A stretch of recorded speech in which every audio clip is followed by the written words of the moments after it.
مگر ہاں school college سے زیادہ مسلمانوں کے اسکولوں سے زیادہ مدرسے ہیں. تو انہوں نے اس طرح پیش کیا کہ جیسے اس میں بھی علماء کی غلطی ہے، علماء خطاوار ہیں.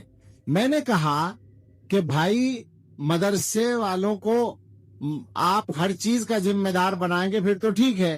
سوال یہ ہے کہ مدرسے زیادہ بنے اور اسکول کالج کم بنے، کیوں؟ وجہ اس کی یہ ہے کہ مدرسے میں پڑھنے والا عالم پڑھ کے نکلا تو یہ سبق لے کر نکلا کہ یہ میرے پاس جو علم آیا یہ امانت ہے، اسے مجھے دوسروں تک پہنچانا ہے.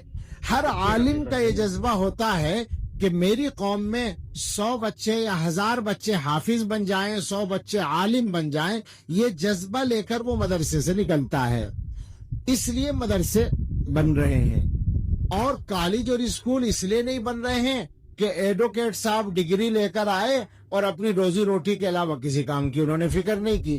ڈاکٹر صاحب، بھائی ناراض مت ہوئیو، ڈاکٹر انجینئر کوئی بھی، میں کسی ایک کو تو نہیں کہہ رہا ہوں، جو سچائی ہے وہ بول رہا ہوں.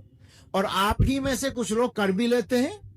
ڈاکٹر صاحب میڈیکل سائنس پڑھ کے آئے اور آ کر انہوں نے کلینک کھولا اور اپنی روزی روٹی کا انتظام کر لیا. انجینئر صاحب کیا کہتے ہیں، وکیل صاحب لا پڑھ کے آئے اور انہوں نے آ کر اپنا کاروبار سنبھال لیا. یہ فکر نہیں ہوئی کہ میری قوم کے 100 بچے وکیل بن جائیں، 100 بچے ڈاکٹر بن جائیں، 100 بچے انجینئر بن جائیں. کوئی کر لیتا ہے تو اس کا نام دنیا میں روشن ہو جاتا ہے.